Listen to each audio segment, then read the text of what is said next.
Hello guys, good morning again dito at good evening dyan. At ito kakagising lang natin at nag-aabang nga tayo ng balita sapagkat syempre marami sa atin lahat ang umasa na baka sakali yung lakad nitong si Director Matibag sa Davao City si Isprikitik na. Subalit iba pala. Bigo tayong lahat. Anyway guys, ito rin ang dahilan kaya hindi ko sinabi, kaya di ba tinanong ko ito kahapon sa Puting Kabayo, ano ba ang lakad ni Matibag sa ano bang sa Davao City? At ano bang balita sa Davao City? May naaamoy ka ba na sapagkat marami ang usap-usapan na si Isprikitik ay nahuli na, ito ba ito totoo? Tahimik ang ating Puting Kabayo. Ang sabi niya wala siyang alam. Kaya pala wala siyang alam na huli na si Isprikitik o may operations patungkol kay Isprikitik sa Davao City. Maging ito, hindi ito alam, masyadong sikreto itong lakad na ito ni Director Matibag So surprise talaga to, kaya nga rin, di ba, walang nakakaalam. So lahat tayo ay nasurpresa. Pero eto 'yon, ang pinupunto natin ngayon, guys. Alalahanin natin Davao City na naman. Ngayon, high blood na naman si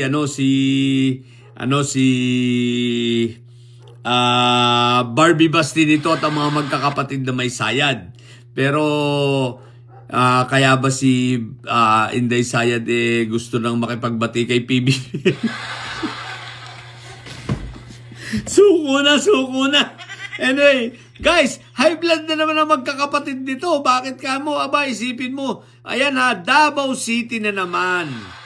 Ni-raid na naman. Ito ang malupit at mas nakakatakot, Ito ay gawaan ng mga bakal. Anyway, ayan 10 Chinese ang nahuli. What the heck?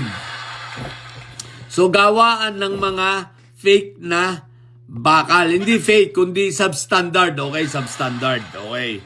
So, substandard na bakal at Davao City na naman. Diyos ko po, Rudy. Nung nakaraan, pati nga mantika, pinapatulan na ni Barbie Basti Di ba?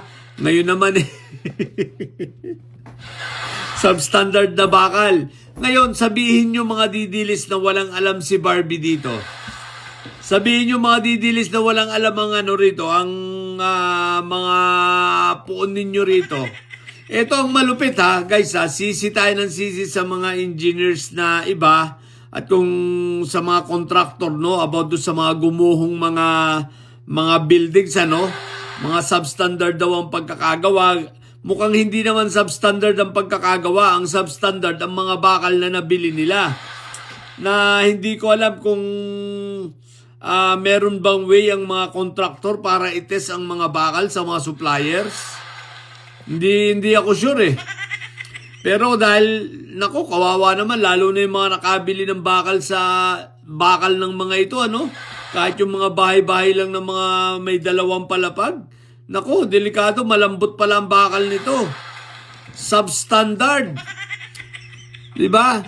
Pero, ang munisipyo, ang City Hall, may alam rito dahil siyempre, sa pagkuha ng mga business permit nito mga ito dapat ini-inspection nila at kinukuha nila yung mga may mga test silang ginagawa, di ba? Dahil nagsasubmit naman ito ng mga may mga requirements palagay ko pagdating diyan sa mga product kagaya ng ng material safety data sheet, yung MSDS o ngayon yung SDS na lang kung tawagin, safety data sheet.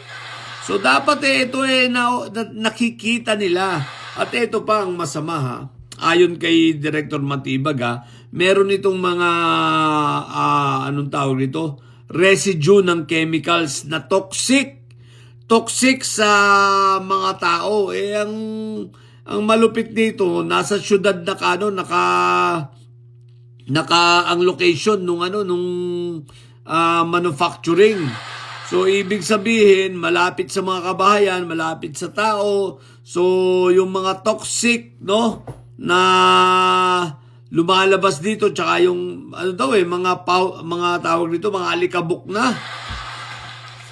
Napakadelikado sa tao, buti na lang at na-raid, At ang iniisip natin rito, kawawa naman yung 40% ng mga hindi mga didilis. Yung mga didilis, pabayaan na natin yan. Wala tayong pakialam dyan. Kahit mga ubos yung mga yan, mabuti naman. Wala akong pakialam doon sa 60% tanga. Diba? Ang iniisip natin rito, yung 40% na matitino at mababait. Diba? So yun. At anong pangalan nito? So yeah, galit na naman si Barbie, lugi na nga negosyo eh. Halos na yung malalaking shipment ng mga drugs yan, nadadali na. Ngayon pati yung mantika ni Barbie yung illegal na mantika, nadali na. Ngayon naman, ito naman, mga illegal at substandard na bakal, nadali na rin.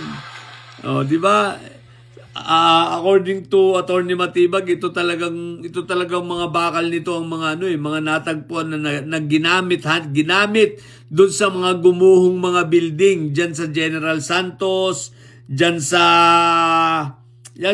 Davao, sa Socsargen, no? Yun yung may mga gumuho diyan na nung naglindol, yan pala bakal pala nito mga ginamit. What the heck? Dapat ito ang bakal nito, ito ang pinagagamit doon sa building ni Kibulok, Tsaka doon sa mga bahay ni Inday Sayad at ng mga magkakapatid, Dapat binigyan na lang nito ng mga Chinese nito, libre na ang bakal nyo. Ang tanong, bakit hindi? Di ba? What the heck? So yun, buti naman, good job Director Melvin Matibag. Grabe talaga si Director Melvin Matibag, kung saan mo lang nakikita, no? Ang dami niyang mga accomplishments, Grabe talaga si Director. Pero ganun pa man, congratulations pa rin. Bagamat tayong lahat ay umaasa kay Isprikitek, bigo. Di bale, pasasambat, mahuhuli rin yan.